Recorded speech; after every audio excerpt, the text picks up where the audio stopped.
Sean Strickland got married yesterday. He posted this photo to his Instagram. In the caption, he wrote, "Well, time to grow up, I guess." Dricus du Plessis left a comment on the post. He said, "Happy for you, brother. Congratulations to you and your wife." Conor McGregor has agreed to an 18-month suspension for violating the UFC anti-doping policy. He missed providing his whereabouts for a drug test on 3 occasions in 2024, June 13th, September 19th, and September 20th. McGregor will be eligible to compete again on March 20th, 2026, which means he will still be eligible for a return at the White House. Khabib Nurmagomedov reposted the news to his Instagram story and cropped Conor's face out of it. The timing was fitting, as October 6th marked the 7-year anniversary of their infamous fight at UFC 229. Charles Oliveira vs. Mateusz Gamrot is set to go down at UFC Rio this weekend. Ahead of the fight, Oliveira reflected on his recent knockout loss to Ilia Topuria.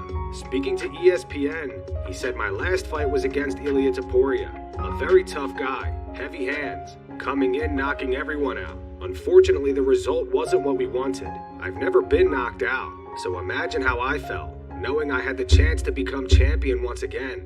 Knowing it wasn't just me or my family crying, but thousands of people around the world. Of course, the first and second day, I was sad. I had my head down. But the most important thing in all of this goes back to my upbringing. Every time I fought, regardless of the result, win or lose, my dad would say, 'Come home and let's rededicate ourselves.'" Dustin Poirier doesn't think it's the best idea for Charles Oliveira to be fighting so soon after getting knocked out by Ilia Topuria this past June. Dustin thinks it's possible for Mateusz Gamrot to knock Oliveira out this weekend. For those unaware, Dustin trains with Gamrot at American Top Team. In an interview with MMA Junkie, Dustin said that was a pretty devastating knockout. Anytime someone gets put out like that, I definitely don't recommend them turning around as quickly as possible. Take some time off. We saw it with Alexander Volkanovski. We've seen it time and time again. You need to recovery, regroup, let things heal. But even turning around that quick, Gamrot has knocked people out in the UFC before, with 4-ounce gloves. Even though we don't think of Gamrot as a power one-hit puncher, he is. Everybody is with these 4-ounce gloves. It's a dangerous fight for Charles, especially if he can't get the takedown on Gamrot. We'll see. Gamrot's boxing game has improved so much over the past 2 years. I think he's going to surprise a lot of people. When I think about fighting Charles, he is a very front and back fighter. You need to be more lateral. Gamrot needs to use footwork and be all the way in or all the way out. With a guy like Charles, he's long and strong in the clinch, and he uses it very well. He'll throw a front kick, then get into the clinch. Smother your boxing. I think Gamrot, with his wrestling experience, he'll be able to pick where the fight goes. If he wants to stand up, he can do that. If he wants to go to the ground, he can take it there. If Charles wants to take him to the ground, I think he's going to pass the test of the takedown defense everywhere, from against the fence to in the open. Gamrot is a really good scrambler and wrestler. Don't stay on a straight line with Charles. TJ Dillashaw explains why he wants to see Merab Dvalishvili rematch Umar Nurmagomedov. The two fought earlier this year, and Merab won via unanimous decision. You have to shoot on him as well. I think that's a mistake that a lot of guys make, is that they're not shooting on him.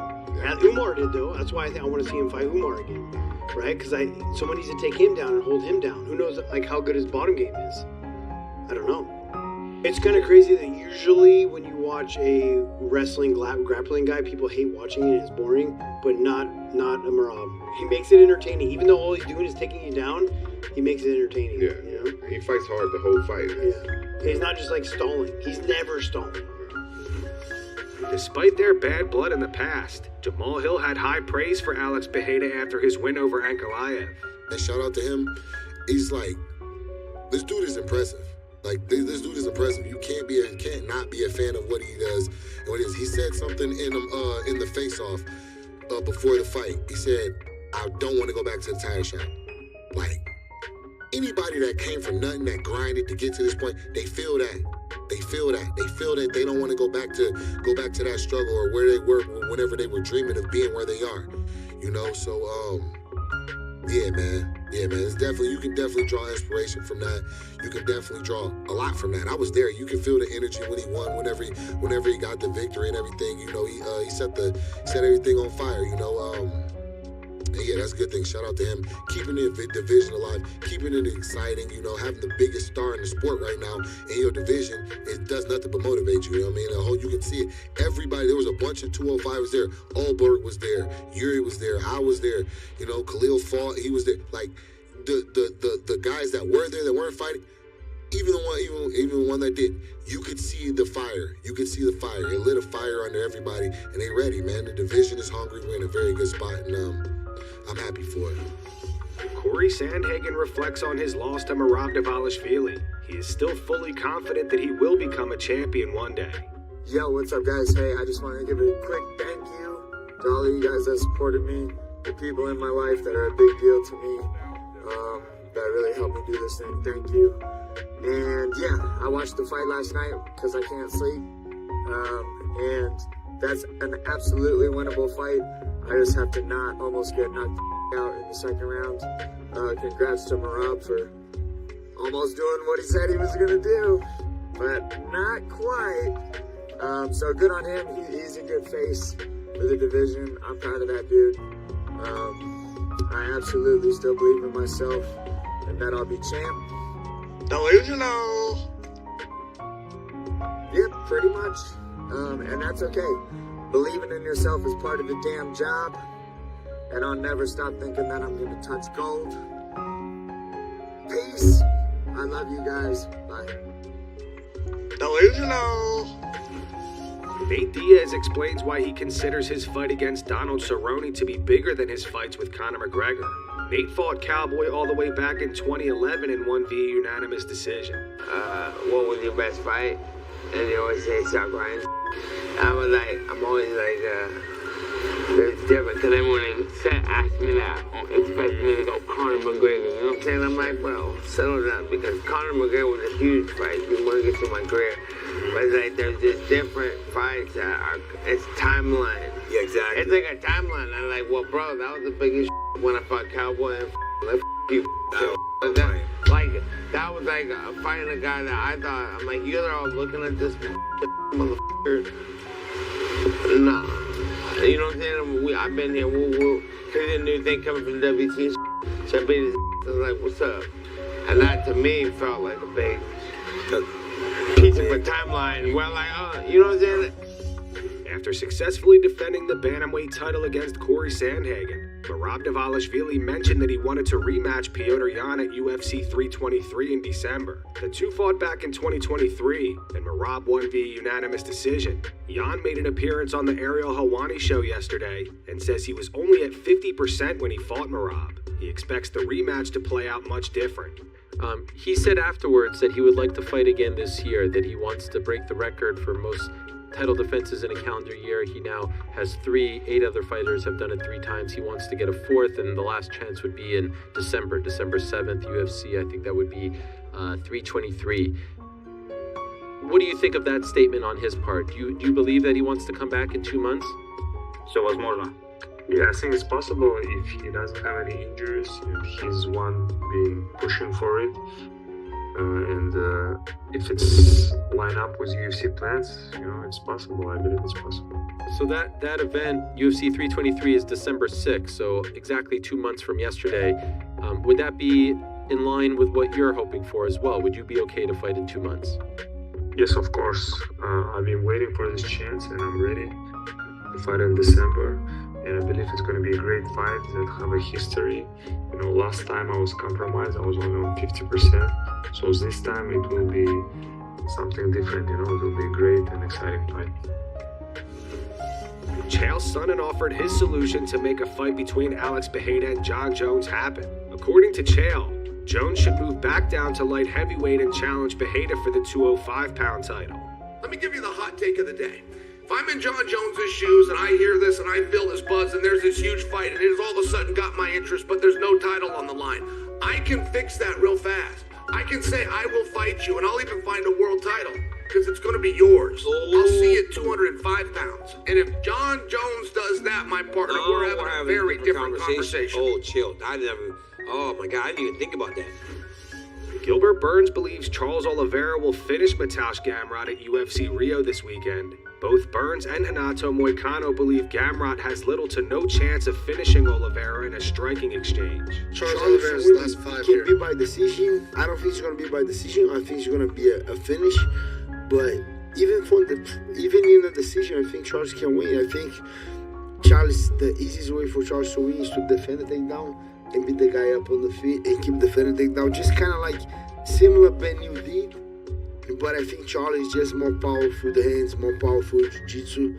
I just think Charles gonna get it. Do you think there's a more likely chance that he catches Gamrot on the feet, or is able to lock something up when he's wrestling against him? After he hurt him, I think both ways can happen. I think if he hurt him, he can try to finish on a ground and pound. He can, or then after he's hurt, he might jump on the gilly. He might jump on something. Do you think there's any chance that Gamrot chins Oliveira here? No way. I think there's a possibility, bro. No way. Yeah, I think with disrespect, I'm gonna call Charles right now. He said that you said that. Go ahead, bro. Michael Bisping thinks Tom Aspinall will likely beat Ciryl Gane at UFC 321. If Tom does pull it off, Bisping thinks Tom versus Alex Pereira is absolutely the fight to make. However, not at the White House card. It all just lines up perfectly. And as I said, in terms of historical matchups, and you can forget about the White House, because the White House is going to be Americans versus non-Americans. That should be the theme, is to celebrate 1776 after all. You know, he's Brazilian. Tom Aspinall's British, okay? That doesn't work, okay? But he just kicked on Saturday. Tom Aspinall's probably going to beat Ciryl Gane. Do that matchup, first quarter of 2026, kick off Paramount in style. There you go. There's a big matchup. Can Pereira become the first ever 3-weight division champion? But guess what? If he loses, just stay at 205. Just go back down to 205. Yeah. I don't mind that either. But I don't know if the White House is going to end up being all of that. I think that's going to be difficult for them to get guys at the right moment that are big enough names to have like Americans versus like the Brits versus other. I think there'll be some of that on the card, but I think for all of it, that's going to be tough, don't you think? Dana said it's going to be, hands down, the best fight card. Charles Oliveira wants to fight Conor McGregor at the White House. Speaking to media today, he said, "When we talk about legacy, I think this will be something huge. Why not have a big fight there? So if the UFC needs me, I'm ready. Charles Oliveira versus Conor McGregor. That would be the fight, the money fight." Sean Strickland discusses a potential fight between Alex Pereira and John Jones. In an interview with MMA Junkie, Sean said if there's anyone to beat John Jones, it's Alex. But John Jones, that guy can wrestle. That level of black athleticism, that guy can wrestle. The thing about Alex is he's really f***ing hard to take down. He's a really hard motherfucker to take down. If you're going to have any success with him, he better be tired because naturally he has a defensive stance. The guy has the death punch, dude. Ankalaev, he came and trained with us. He's so f***ing good. Alex just has that thing that comes once in a lifetime, like Chuck Liddell had it. There's some guys that have that death punch, and that's Alex. I love working with Alex. Alex is one of those dudes where if you give him a tad bit of advice, he absorbs it, he drills it. Ankalaev is my boy. I think Ankalaev is probably like, as far as skill and ability goes, he's probably one of the best in the world. The guy can f***ing fight. I trained with him. If he were to write a book on MMA, it would be a big f***ing book. But Alex just has that little secret sauce. And Ankalaev just doesn't have it. And that's going to wrap it up for the news. Thanks for watching. For daily MMA news and content, subscribe to Full Mount MMA and click the bell icon to be notified when we post videos. Here are the 3 top comments from last video. The first one's in reference to Raja Jackson facing 4+ years in prison. It's from Curious Disciple. It says Raja facing more time than Diddy. The second one's from 7 Like the Number. It's in reference to Magomed Ankalaev claiming he fought Alex Pereira with a broken rib. It says Alex didn't talk about his injuries straight after the fight.